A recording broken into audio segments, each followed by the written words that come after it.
The This Is PNH podcast is for informational and educational purposes only and should not be used as medical advice. Please speak with your healthcare provider before making any treatment decisions. Before we get started, don't forget to subscribe and hit the notification bell so you never miss an episode. Follow This Is PNH on YouTube, Instagram, and Facebook, and listen or subscribe on Apple Podcasts, Spotify, or wherever you get your podcasts.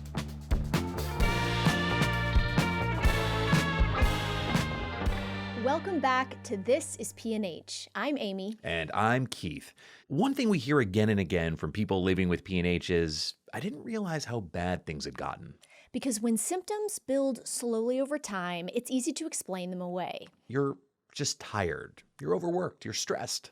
Like carrying too many grocery bags at once. Until one day you realize what you've been pushing through isn't normal. Today, we're talking about the real burden of PNH with patient advocate Nicole and PNH specialist Dr. Carlos DeCastro. For Nicole, the challenges of PNH began long before anyone could officially identify what was happening to her. I ended up just kind of spiraling out in life where my cases were overdue at work, my bills was late, I could not catch up with myself. And I ended up in a meeting with my supervisor, and I ended up really what the young people say now, crashing out, right? Or having an outburst in the meeting because the pressure was so great. And because I had that outburst, I just couldn't go back to work right away. So I went to the doctor. And the doctor said, you know what, Nicole, I've been trying to get you back here to do some blood work for me.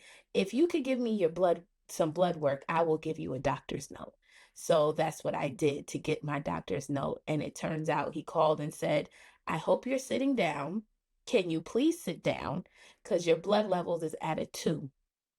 And I don't know how you've been able to function. When people hear a blood disorder, they may picture emergencies, hospital rooms, dramatic moments. But for many people living with PNH, the burden builds quietly in parking lots, at work, during conversations, in the middle of ordinary life. And sometimes the hardest part is realizing that what you've been surviving isn't normal. This episode of the This Is PNH podcast is sponsored by Biogen, where courageous science and compassion drive our commitment to the PNH community. We have heard that many patients with PNH don't feel like they've received adequate education about their disease. We believe people living with PNH deserve that education, connection, understanding, and a community built around their needs. That's why we created the This Is PNH series, a destination and podcast featuring real patient voices, leading experts, and trusted conversations to help you better understand your PNH. We're here to help you stay informed, connected, and empowered on your journey. Visit thisispnh.com today.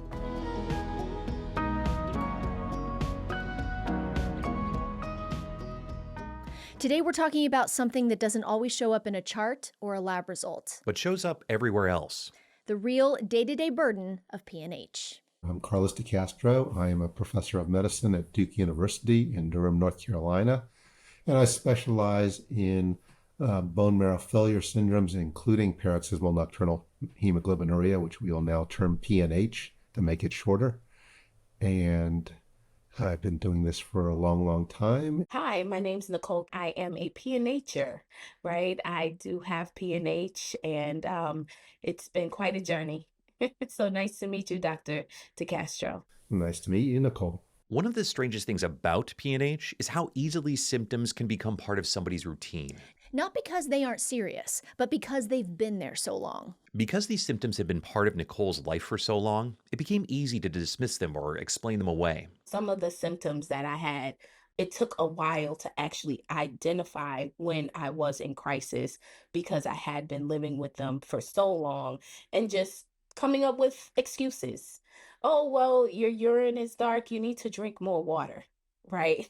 And I would just keep drinking water until when I finally made it to the doctor, I was like, I don't think it should be that color, right? There's not enough water in the world to dilute this color.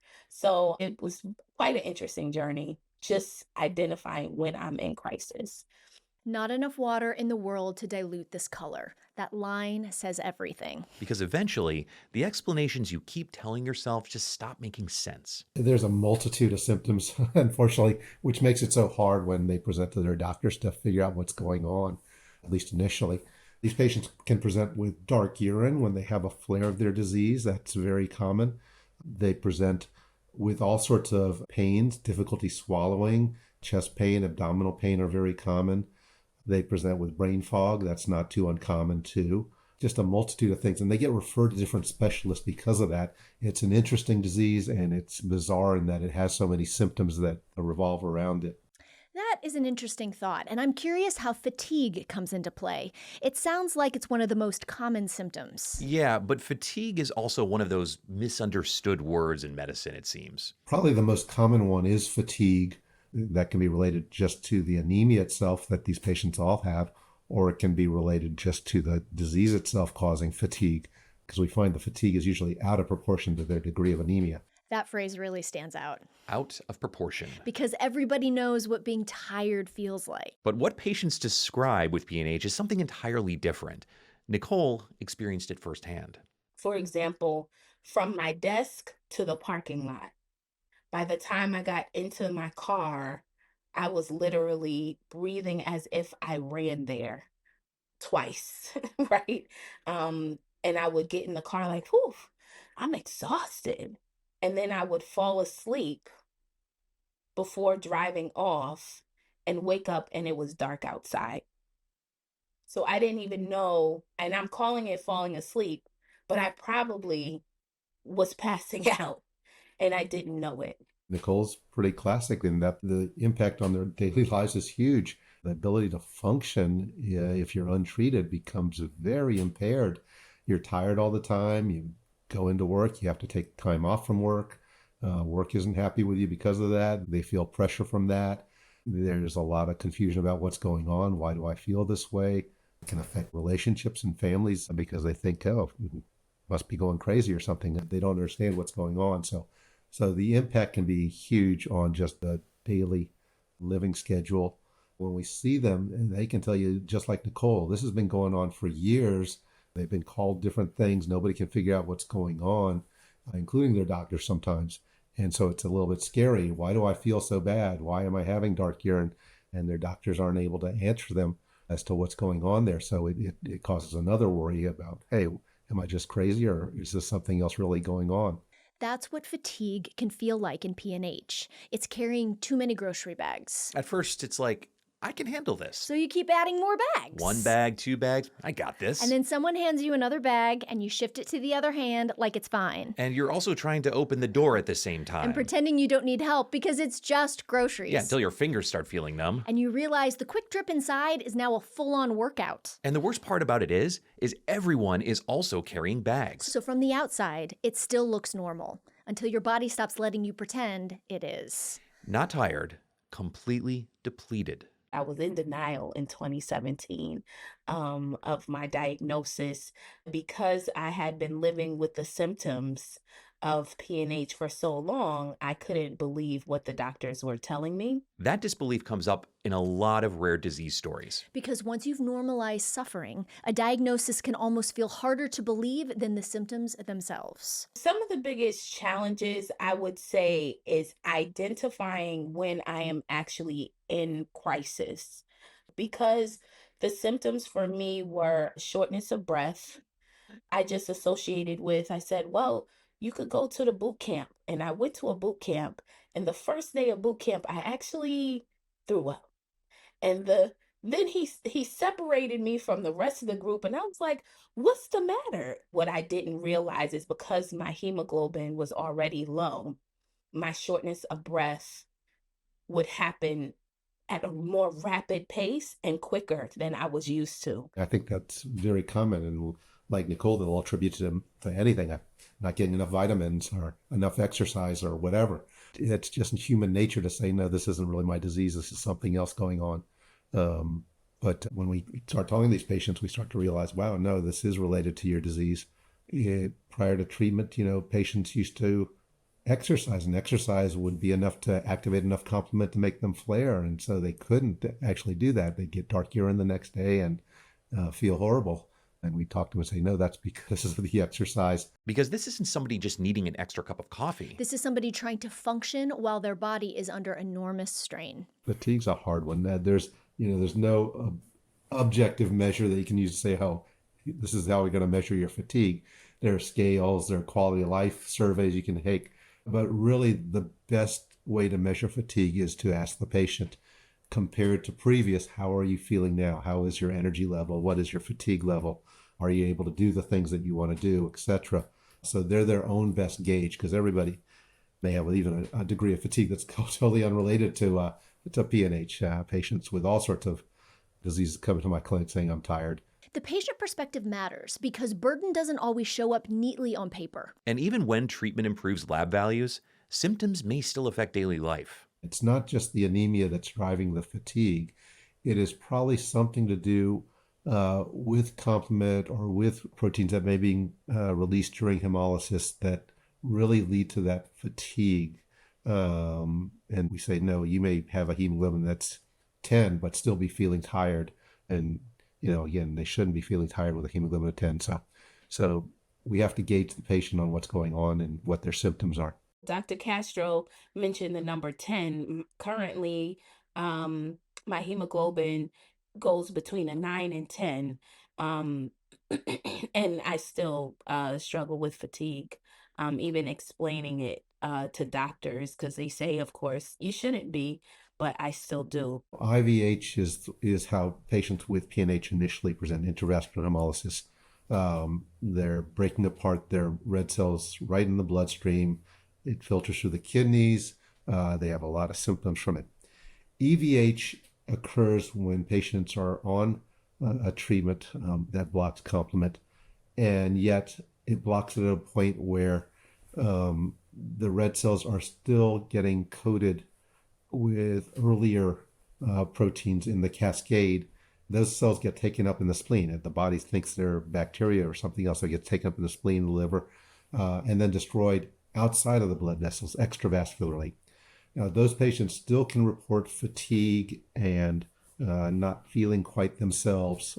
So there are some similarities, but they don't present with the dark urine usually, and they don't present with all the difficulties with swallowing or chest pains or abdominal pain that we see with the IVH.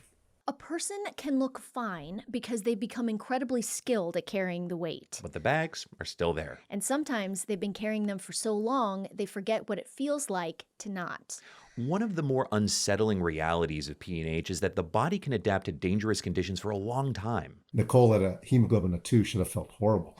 I mean, they're right. You should not have been up and walking around or doing anything at that level. And yet here she was. Which says a lot about how quietly people can adapt to worsening symptoms. So persistently low hemoglobin levels, the body starts to compensate for that. So like Nicole told you, she was running a hemoglobin way below normal. And yet she was able to function to some extent because her body had compensated for that. That compensation can almost create the illusion that things are okay. Especially if somebody's still going to work, still showing up, still functioning. Meanwhile, their body is working overtime behind the scenes. Over the long term, that starts to put a stress on your heart. It has to pump harder. It puts a stress on the lungs. And some of these patients will eventually develop what's called pulmonary hypertension. It does affect all your organs, and to some extent, because they're just not getting enough oxygen as the hemoglobin and the anemia get worse and worse. Like shifting grocery bags from one arm to another. You're still carrying the weight. And you've just changed how you survive it. And that can make symptoms harder to recognize. And while fatigue may be the symptom patients feel every day, some of the most dangerous complications of PNH can develop more quietly, like blood clots. I did not know what thrombosis was. And so when they told me, I was like, well, that's never been a problem for me. Why is it a problem now? I don't know when it clicked that these symptoms were real for me. But when I first learned about thrombosis, it was just put in my chart. And I Googled it before asking the nurse. Thrombosis used to be the major cause of death in these patients with PNH. Up to 40% would eventually develop a blood clot. At some point, these could be life-threatening. You can, throw a clot into the lungs, or you can get one in the brain, and that's it. I had one patient who refused.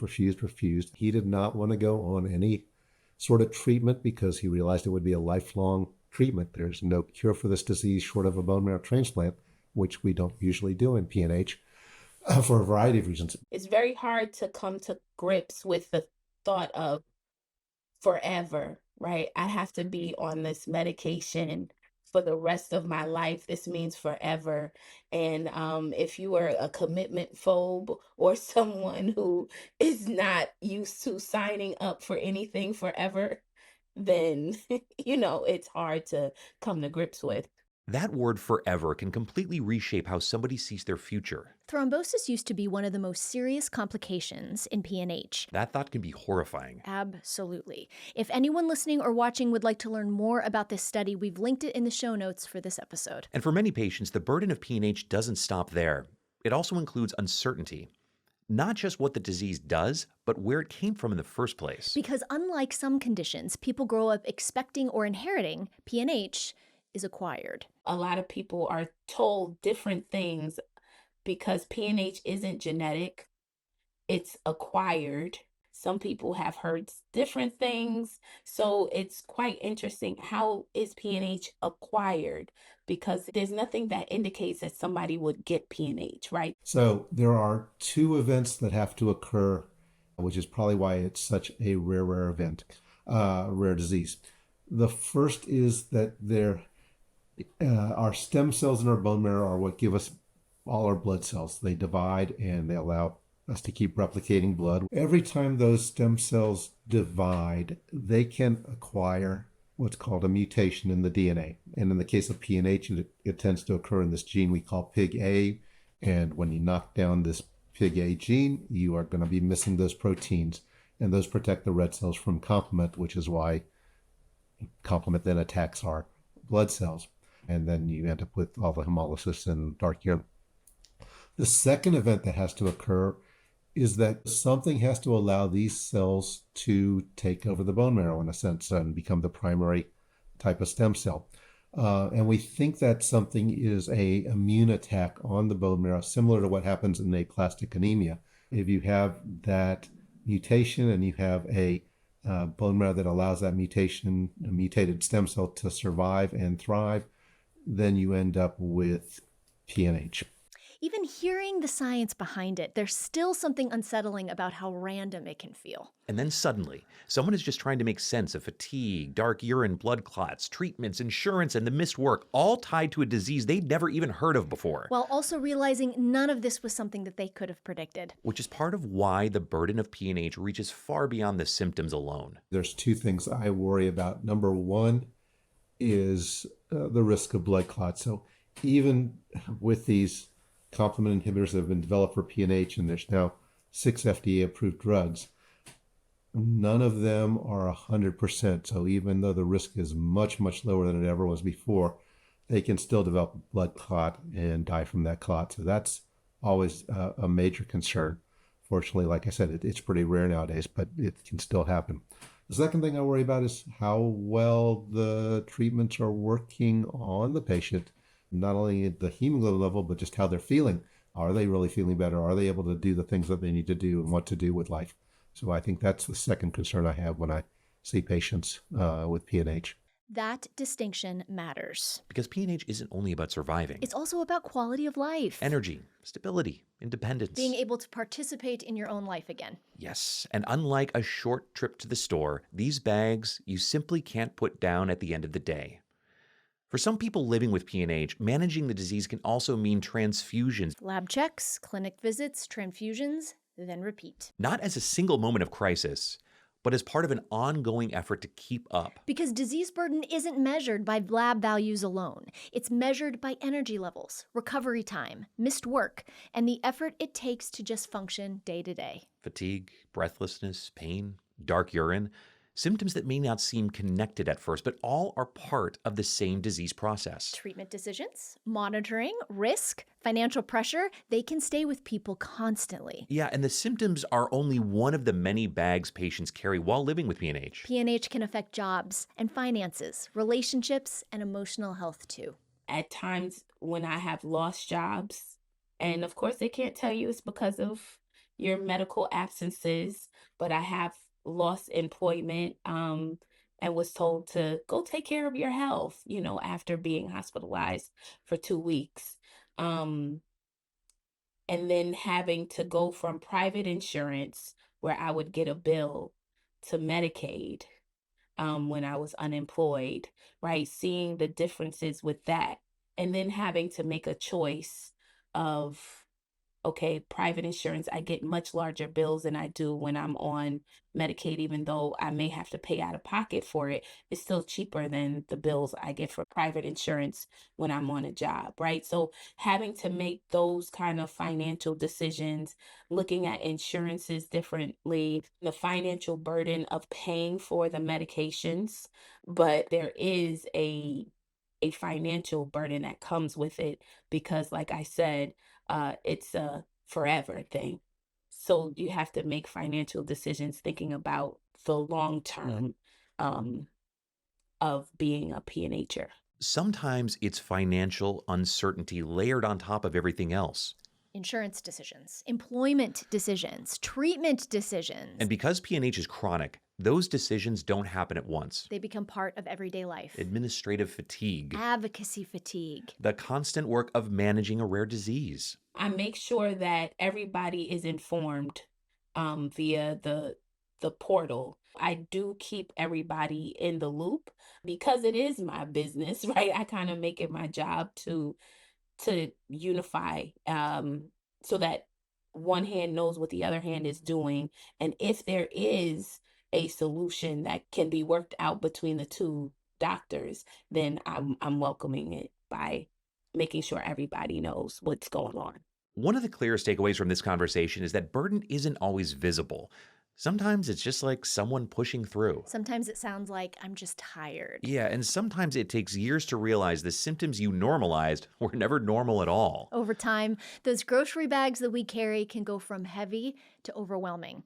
But sometimes the most important thing is realizing you don't have to carry them alone. If they communicate with their doctors well, like Nicole does, then they should be in good hands and be able to manage this disease well and actually live a good life. A PNH thriver. The burden of PNH isn't always visible. Sometimes it looks like somebody carrying weight so long they've learned how to hide the strain. Carrying the bags differently. Shifting them from one arm to another. Stopping to rest without realizing why. And sometimes the most important thing a doctor, a caregiver, a loved one can do is recognize the bags were heavy long before they became impossible to carry. Because surviving that weight and living well under it are not the same thing. And that is all for this episode of This Is PNH.